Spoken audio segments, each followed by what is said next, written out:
Thank you, Dusty, and good morning, everyone. It's so good to be with you and to be in this new community that I haven't met before, the Sisters of St. Agnes, and on such an auspicious day celebrating Mother Agnes, tonight at the Mother House, and then tomorrow for her feast day. So I'm very grateful to be here. This morning, just to give you a little preview, I'll share a bit about my own story, how that led into Nuns and Nuns, as well as the story of foundresses, which, as Dusty said, the stories of foundresses are what really captured my imagination about what we can learn from women religious, what I have learned from women religious, and what I think everyone should be listening for, especially in our times, for a source of both inspiration but also agitation for doing something, for responding to the needs around us.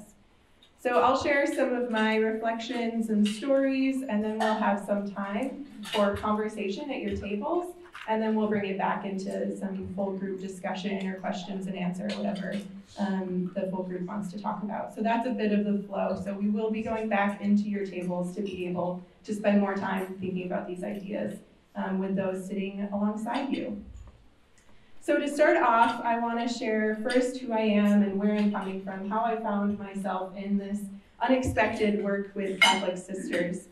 I was raised in West Michigan in a family that I would generally call apathetically Catholic.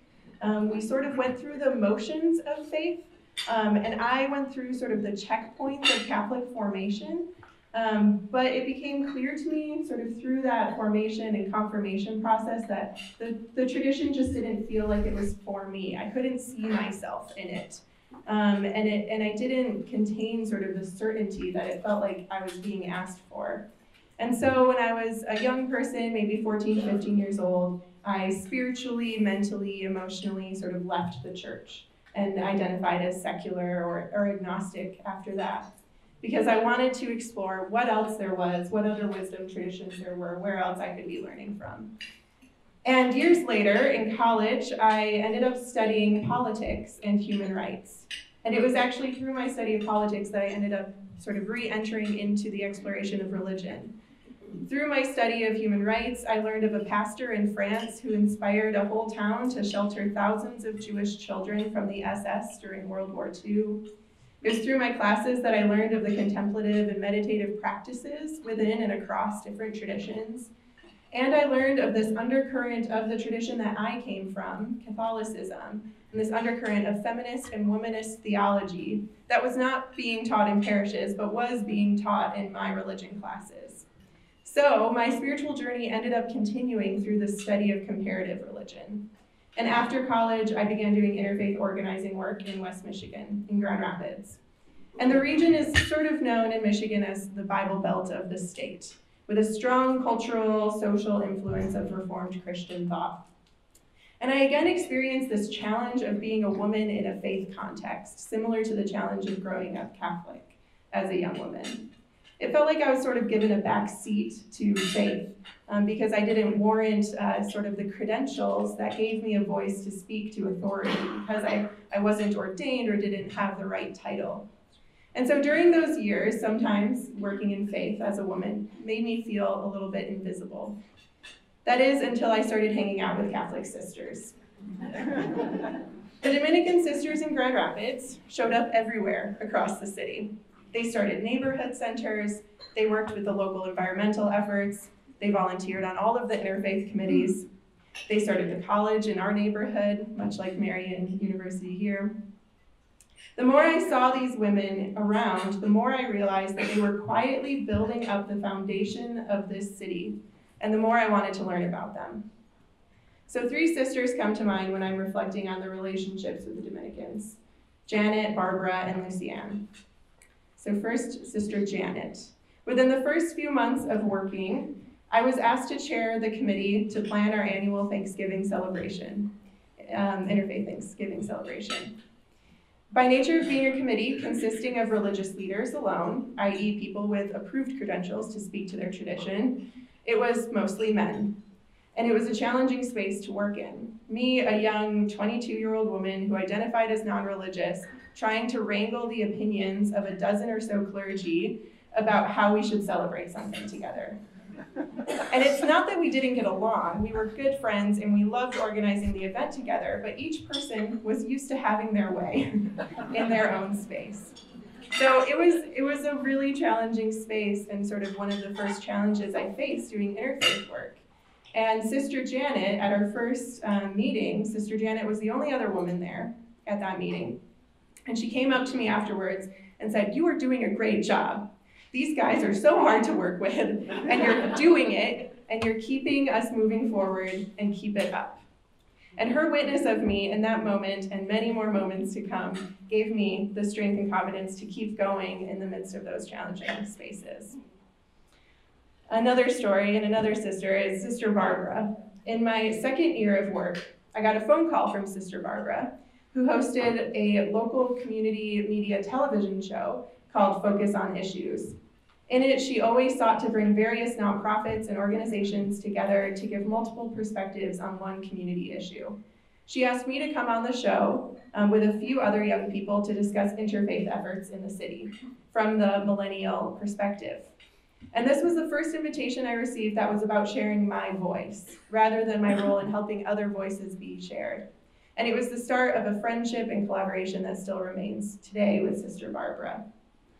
And one last story is Sister Lucianne.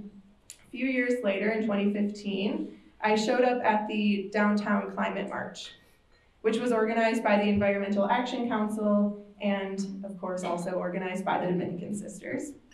And at one point, I ended up holding the banner in the front alongside Sister Lucianne. And she and I didn't know each other at the time, but we got to talking. And I learned that she worked in New York City with the United Nations for over a decade of human rights advocacy work. And she told me about what she worked on and the challenges of it, both professionally and spiritually. She shared with depth and honesty about the struggle of being awake to the brokenness of our world and the spiritual darkness of doing this work in these times, and her own practices for coping with that. And this too was a friendship that continued to grow over many tea dates to come. So each woman, each sister I met, those three just being three of the many sisters that I got to know over the years, they were breaths of fresh air for me. They offered a deep, peaceful presence to everyone they encountered.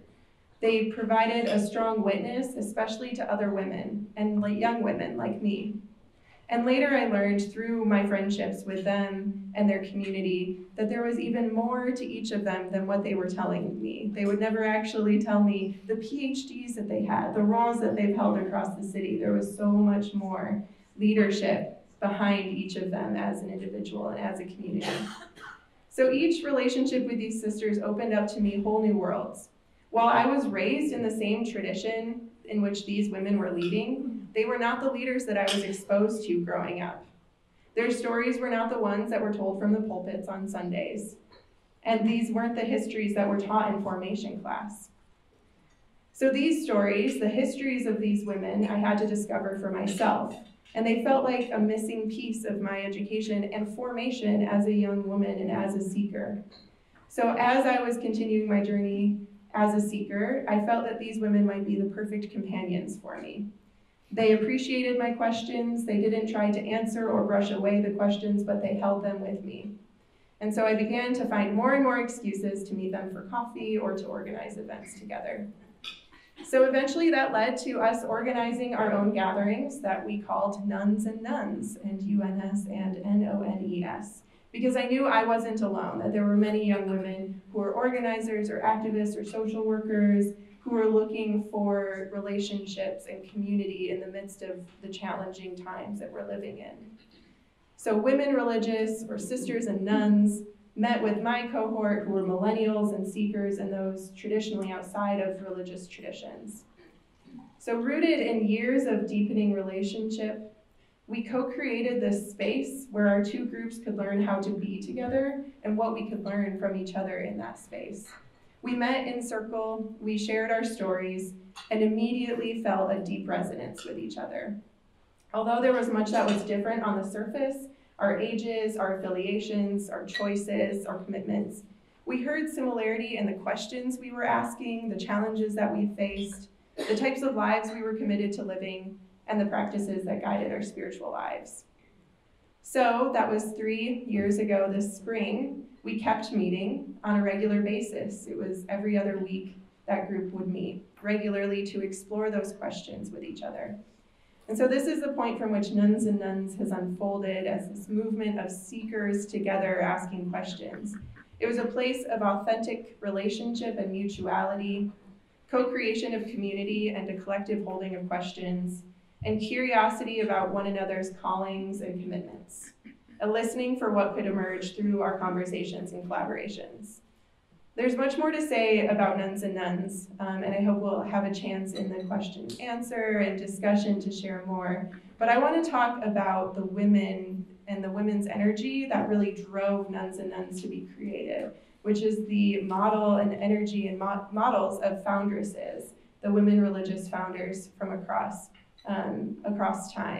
Because this is the lineage in which the Nuns and Nuns community was able to be created and able to unfold from just such a generative space. So the lineage of foundresses. I hope you can tell first that each of the sisters that I've mentioned so far is a foundress in her own right. In fact, nearly every sister I've met has founded or created something.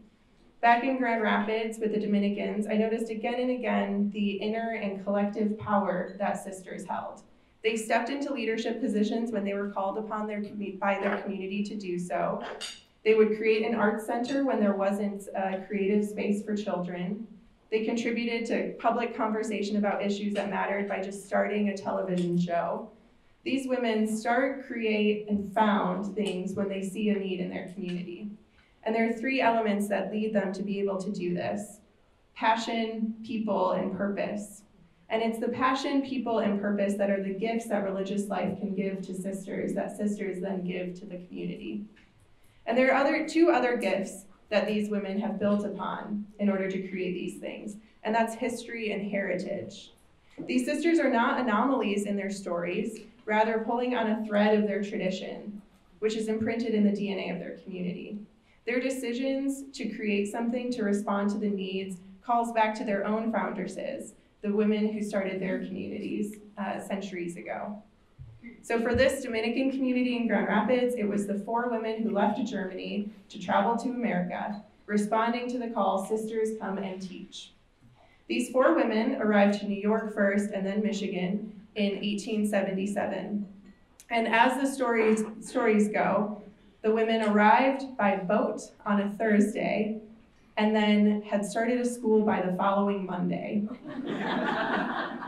I mean, let's just appreciate that for a second. How incredible. And the thing is that, this was a time when women were not even yet given the right to vote. There's so much social power that they lacked legally in public life, and yet they knew their inner power. They knew how to channel that power into a collective good. And as some of you in the room might know, this story of opening a school in 3 days isn't actually that uncommon of a story when it comes to foundresses. Many communities have similar stories, including here with the Sisters of St. Agnes and Mother Agnes. These communities, more often than not, were started by groups of women, because foundresses rarely act alone, coming together in order to respond to calls and to create community. And not only were these communities founded for community's own sake, but they were founded to respond to the issues most pressing in the city. Is there a need for education? Great, let's build a school. Oh, women need education? Of course, let's build a school for young women. Is the need with children? We'll open an orphanage. Is the need with providing healthcare? Let's start a hospital. And of course, keep in mind, they often did this with minimal or no resources, often working outside of the church, and often coming up against challenges like male clergy trying to control or keep resources from them. And there was nothing that these women couldn't accomplish when they were doing it together. They were rooted in tradition, grounded in community, and responding to the call of the Spirit as they heard it. And this is why the stories of foundresses are so important for us, not only to learn the histories, but also to give us a roadmap for how to live into the future. So let me draw a little more specifically about who a foundress is and what their legacies might be able to teach us. The word foundress typically refers to the female founders of religious orders, And I Googled this. That's really the only place that the word foundress comes up, is in religious life and its history. So it's the women in Europe and the US who created communities. From the early days of monasticism to contemporary religious life, these were women who were quite young, maybe in their late teens or early 20s. They were visionaries, dreamers, seers, and prophets who came together with other women to respond to the needs. And whole congregations and orders grew out of their prophetic actions. These women responded to the signs of the times by doing a radical thing, coming together and creating community. As an alternative to the gender-neutral name of founder, I intentionally use foundress to suggest a particularly feminine archetype of leadership. Women who gather with women to solve community problems, who do not do so by creating institutions, but by building sacred relationships to hold the need, to respond to the signs of the times. And they didn't wait for permission to do so. They simply did it because it needed to be done. They often did so outside of traditional religious structures of the day, and then over time, in order to sustain, they often created the structure and became formal congregations and institutions to continue their good works. But the seed of their communities was not one of a particular structure. Rather, the seed was always a particular call of the Spirit. And these seedlings of Spirit that started these prophetic communities were called charism.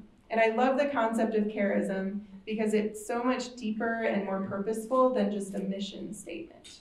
Charism is the unique gift transmitted by the Spirit to these communities in order to give to the world. These sparks from the Spirit started movements that have lasted centuries and will last centuries to come, no matter of what shape or structure that they take. In the 1960s, during the renewal of religious life that followed Vatican II, religious congregations were encouraged to revisit the stories of their foundresses and their founding charisms. Years, decades, and centuries of institutionalization of religious life caused some communities to grow distant from these original seedlings that created their communities. But a return to the archives, to their lineages and traditions, uncovered gems of these histories.